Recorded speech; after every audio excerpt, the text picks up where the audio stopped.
به این فکر کردین که اگه یهو یه کشور تصمیم بگیره کل بدهی ملیشو صاف کنه چی میشه؟ خب امروز میخوایم یه نظریه خیلی عجیب و جالب رو بررسی کنیم که میگه این کار نه تنها خوب نیست بلکه میتونه باعث یه فاجعه تمام عیار اقتصادی بشه.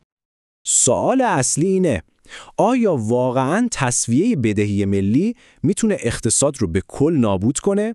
این ادعای خیلی بزرگیه. بیایید با هم ببینیم استدلال پشتش چیه. خب برنامه‌مون اینه. اول از همه قوی‌ترین استدلال‌های این نظریه رو میشنویم. بعدش میریم سراغ نقدها و شواهد مخالف تا یه تصویر کامل و متعادل داشته باشیم. بسیار خوب، بریم سراغ بخش اول. میخوایم استدلال طرفدارای این نظریه رو به قول معروف فولادین سازی کنیم. یعنی چی؟ یعنی در قوی ترین حالت ممکن مطرحش کنیم تا ببینیم حرف حسابشون دقیقاً چیه.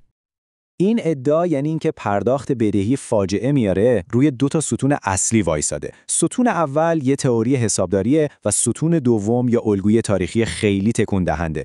اول بریم سراغ تئوری. خب بریم سراغ نظریه. نکته جالبش اینه که طرفدارش نمیگن این یه تئوری پیچیده اقتصادیه. نه، اونا میگن این صرفاً یه اصل ساده حسابداریه. یه چیزی مثل 2 تا 4 تا که نمیشه انکارش کرد. اساس این نظریه که بهش میگن توازن‌های بخشی خیلی ساده است. اقتصاد رو به چند بخش تقسیم میکنه. مثلا دولت و بخش خصوصی. قانونش اینه: به ازای هر دارایی مالی یه بدهی هم وجود داره. پس مجموع همشون باید بشه 0. مثل یه ترازو که همیشه باید در تعادل باشه.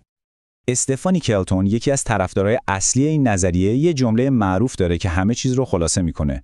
جوهر قرمز اونها یعنی دولت، جوهر سیاه ما یعنی بخش خصوصی رو ممکن میکنه. یعنی چی؟ یعنی وقتی دولت کسری بودجه داره و پول خرج میکنه، اون پول یه جایی میره دیگه، درسته؟ میره تو جیب بخش خصوصی. پس کسری بودجه دولت از نظر حسابداری دقیقاً برابر با مازاد مالی یا همون پسنداز بخش خصوصیه. این دو تا آینه همدیگه‌ان. خب این از تئوری. حالا بریم سراغ ستون دوم استدلالشون، تاریخ. و اینجا قضیه واقعاً جالب میشه. به این جدول نگاه کنین. 6 بار در تاریخ آمریکا دولت تصمیم گرفته به طور جدی بدهی‌هاش رو کم کنه. و هر 6 بار چی شده؟ بوم! یه رکود یا بحران اقتصادی بزرگ درست بعدش اتفاق افتاده. از رکود 1819 گرفته تا وحشت‌های مالی قرن 19 و حتی رکود بزرگ دهه 19 و 30. این الگو خب خیلی سخته که نادیدش بگیریم. خب تا اینجا استدلال خیلی قوی به نظر میاد، نه؟ یه تئوری حسابداری ساده و 6 نمونه تاریخی محکم. اما آیا واقعا داستان همینه؟ حالا وقتشه که عمیق‌تر بشیم و این ادعاها رو به چالش بکشیم. اول از خود تئوری شروع کنیم. نقد اصلی به این نظریه روی یک تمایز خیلی حیاتیه. ما 2 نوع دارایی داریم: دارایی‌های مالی و دارایی‌های واقعی. دارایی مالی مثل یه سند قرضه یا سهامه. در واقع یه ادعاست. دارایی مالی من بدهی یه نفر دیگه است. برای همین تو کل سیستم جمعشون 0. اما دارایی واقعی چیه؟ کارخونه، کامپیوتر، تراکتور. اینها ثروت واقعی هستن. اون نظریه توازن بخشی فقط در مورد دارایی‌های مالی صحبت میکنه. و این یعنی چی؟ یعنی بخش خصوصی برای ثروتمند شدن لزوما نیازی به کسری بودجه دولت نداره. یه جامعه میتونه با سرمایه‌گذاری و ساختن چیزهای واقعی، کارخونه‌های بیشتر، تکنولوژی بهتر، زیرساخت‌های جدید، ثروت واقعی خودش رو بی‌نهایت افزایش بده. اون تساوی حسابداری جلوی این ثروت‌آفرینی واقعی رو نمیگیره. خب این از نقد تئوری. حالا برگردیم سراغ اون 6 نمونه تاریخی تکان دهنده. آیا واقعاً کاهش بدهی علت اون بحران‌ها بوده یا فقط باهاشون همزمان شده؟ اینجا باید با یه مقالطه خیلی معروف آشنا بشیم. مقالطه رقص باران. تصور کنین یه قبیله‌ای هست که هر وقت مراسم رقص باران رو اجرا میکنن، بعدش یه بارون حسابی میاد. 6 بار این کارو کردن، هر 6 بار هم جواب داده. خب نتیجه میگیریم که رقصشون باعث بارون شده، درسته؟ نه لزوماً. برای اینکه بفهمیم آیا واقعاً رابطه علت و معلولی وجود داره، باید 2 تا سوال مهم بپرسیم. سوال اول: آیا رقص باران یه شرط لازم برای باریدنه؟ یعنی اگه نرقصن هیچ وقت بارون نمیاد؟ احتمالاً نه. سوال دوم: آیا رقص باران یه شرط کافیه؟ یعنی هر بار که برقصن 100% بارون میاد؟ حالا همین منطق رو بیاریم برای بحث خودمون. آیا کاهش بدهی شرط لازم یا کافیه برای رکود اقتصادیه؟ خب بیایید ببینیم شواهد چی میگن. آیا کاهش بدهی دولت همیشه به رکود منجر میشه و آیا رکودها همیشه بعد از کاهش بدهی اتفاق میافتن؟ برای پیدا کردن جواب بیایید یه نگاهی به همسایه شمالی آمریکا یعنی کانادا در اواسط دهه 90 میلادی بندازیم.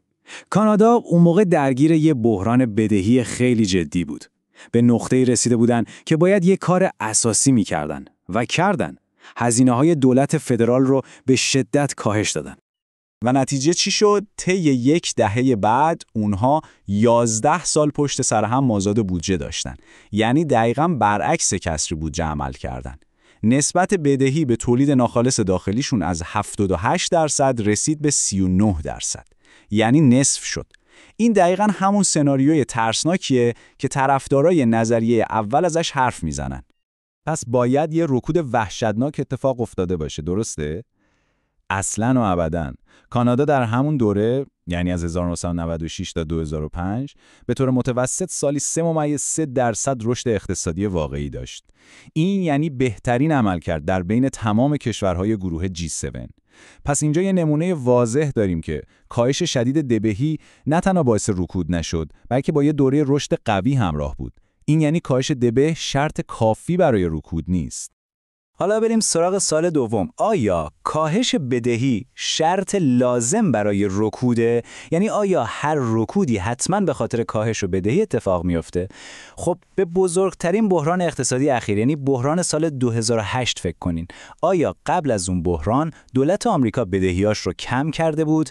دقیقاً برعکس. بین سالهای 2002 تا 2007 بدهی فدرال 45% افزایش پیدا کرده بود. پس کاهش بدهی شرط لازم هم نیست. خب اگه کاهش بدهی نه شرط لازم و نه شرط کافی برای بحرانه، پس داستان اون 6 نمونه تاریخی چی میشه؟ چرا هر 6 بار بعد از کاهش بدهی اقتصاد آمریکا سقوط کرده؟ باید یه توضیح دیگه‌ای وجود داشته باشه. اینجا یه فرضیه جایگزین مطرح میشه. فرضیه عامل سوم. داستان اینطوریه. فرض کنین یه رونق اقتصادی ناپایدار، مثلا یه حباب مالی، توسط بانک مرکزی ایجاد میشه. وقتی همه چی خوبه و اقتصاد در حال رونقه، درآمدهای مالیاتی دولت هم زیاد میشه. درسته؟ این درآمد زیاد باعث میشه دولت بتونه مازاد بودجه داشته باشه و بدهیاشو کم کنه. اما اون رونق اولیه خودش یه حباب بوده و پایدار نیست. بالاخره این حباب میترکه و اقتصاد وارد رکود میشه. ببینین در این سناریو هم کاهش بدهی و هم رکود بعدی هر دوتاشون معلول یه علت سوم هستن. اون حباب اقتصادی ناپایدار. پس این کاهش بدهی نیست که باعث رکود شده. و این ما رو به یه سوال نهایی و شاید مهمتر میرسونه. شاید تمام این بحث‌ها در مورد اندازه بدهی ما را از سوال اصلی غافل کرده. شاید سوال درست این نیست که بدهی دولت چقدر باید باشه. شاید باید بپرسیم سیستمی که این بدهی‌ها و این چرخه‌های رونق و رکود را ایجاد می‌کنه از اساس چقدر پایداره. شاید ریشه مشکل جای دیگه‌ایه.